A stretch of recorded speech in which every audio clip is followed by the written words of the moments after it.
how you doing? This is Frank with Frankly Horse Racing, and we're going to do a quick preview of the Ohio Derby coming up this Saturday at Thistle Downs. That's Jack Thistledown's race course in Ohio. It'll be race number 12 at 1 1/8 miles, and a lot of these horses had Derby aspirations. One ran, or two, I can't remember, in the Derby, but here they've got a chance at competing and earning a pretty decent amount of money to boot. So we're looking at 1 1/8 miles. Here it is, the Ohio Derby. It is a grade 3, a purse of $500,000. Let's get into it here, and then we'll also do another video of the late pick 5 over there. So we'll get into this now, and then we'll move on to that a little bit later. So in the one hole here, and I'm going to rip through a lot of these because, quite honestly, I'm not sure they have a chance. Oh, yeah, we always look at the pace projector from Timeform. This is what we're looking at. It looks like a pretty fast pace they're projecting, and number 8 is the deepest or supposed best closer. Let's take a look here by the numbers, which is always what we like to do here. So Clever Again and Moplex should be battling on the front end with Master Controller not too far behind. Then there's a pretty good split. So it's going to be important you watch for scratches on Ohio Derby Day. My selections are going to be as though it is how it is right now. But remember, if you've got, let's say, Clever Again up there in Moplex and the 9 both scratch, well, then Clever Again has a great shot at walking around the track because he can cut all the fractions and dictate what you're looking at. So keep an eye on that on Saturday. But let's move forward with what we have. The first one's Brayton's Boys Town. Quite honestly, he's only run one number that was even in the hundreds on the Timeform factor, and it isn't even close enough for me to take a look at for the win. I don't like him at all, so I'm going to move on from there. Number 2, Chunk of Gold. Speaking of Chunk of Gold, he was in the Derby. I'm going to put a whole line through that race. He was just overmatched at that point. I loved his pattern moving into the Derby, as I know I said on a show or two, but I didn't think he had a chance to win. But in this race, we're looking at something different where he is kind of tactical, and he's got a decent closing kick. And if we've got 3 front-end speed horses going at it, well, I think this can give him a pretty good shot. Jareth Loveberry is in to ride, and I have no problem with him, and Ethan West is a pretty decent trainer. So let's move on to number 3, Capo Luca. Very good, on fire as a horse at Thistledown. So the horse on the course is always a huge factor for me, no matter where my handicapping is, especially if we've got races that or horses that are shipping in. This one here, though, I think would have to take a humongous jump up, losing Lasix. But for the hometown, you know, you always get a little root, but I don't think for the win end we're looking at this one, and it'll be a bomb to me if it does. The tote board will be singing out there. Let's move on to number 4, McAfee. McAfee had a pretty nice run in his last race against Hill Road. I really wish he would have got up that day. It would have been pretty nice for old Frank right here and the Frankly team and household. But otherwise, the pattern is fantastic. He's improved 3 straight races in a row. I've said it before, a lot of cases I think the accurate numbers are a little overinflated, but versus this group and where they're coming from, I have absolutely no issues with him. And I think he was close to the pace. It's set up for Hill Road to come from off the pace.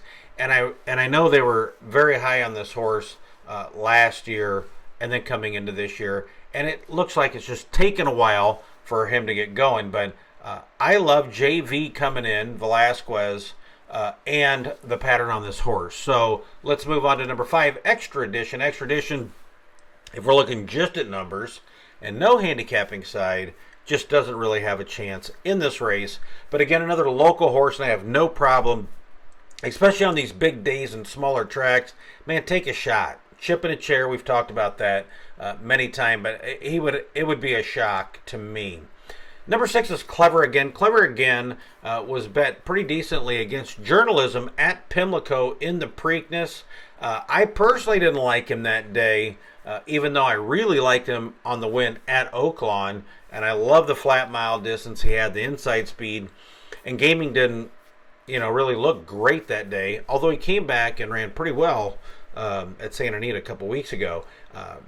But in this race here, again, if there's a scratch and he's left out there alone, they're going to have a very tough time trying to get at him. I think he's bred just fine for the distance. I'm not sure if distance was part of it. I know that what Journalism didn't help him any in that race, but he, again, was fading at that point. So on the front end, he's got a 116. He's got Jose Ortiz coming in to ride. I mean, there's a lot of good stuff looking for Clever Again here. Number 7's Bohemian Style. This is going to be very brief for me. I don't think has a shot at all in HE double hockey sticks, if you know what I mean. So he's got a claim, but he's just so far off number-wise. I think the top horses here would really have a stranglehold over him. Number 8 is Curvino. Curvino is losing Lasix, probably the best closer in here. Mike Smith is coming in to ride, so I think that's important to watch. So if there is a front-end battle and all 3 front speed are in there, he can definitely come up and clean up the pieces. Do I think he's as good as Chunk of Gold or McAfee?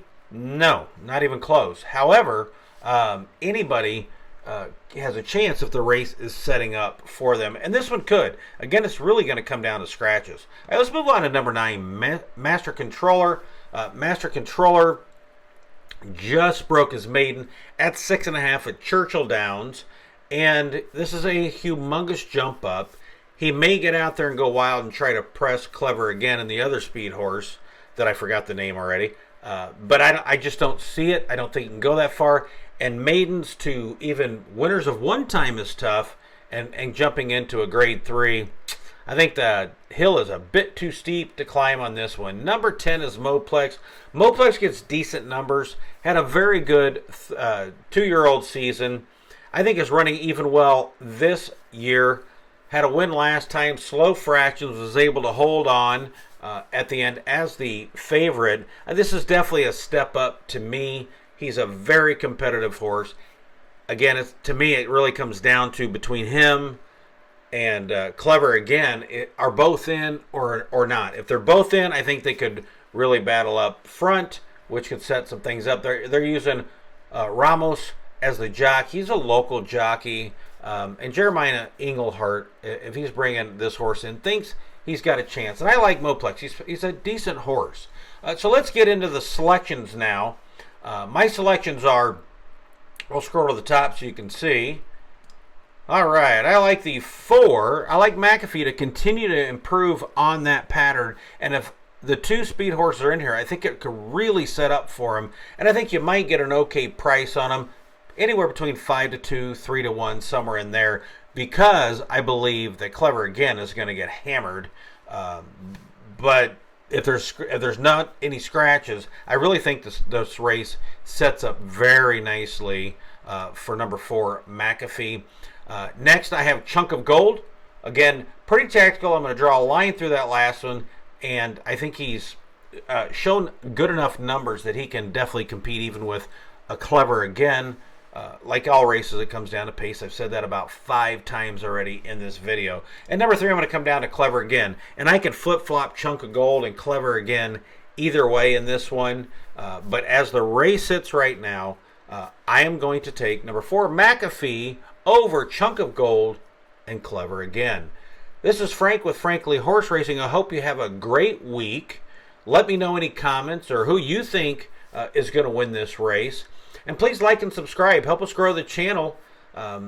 Otherwise, have a great day. At the races, we'll do a pick 5 for Thistle Downs Ohio Derby Day, and I'll get that up later also. Take care. Talk to you soon.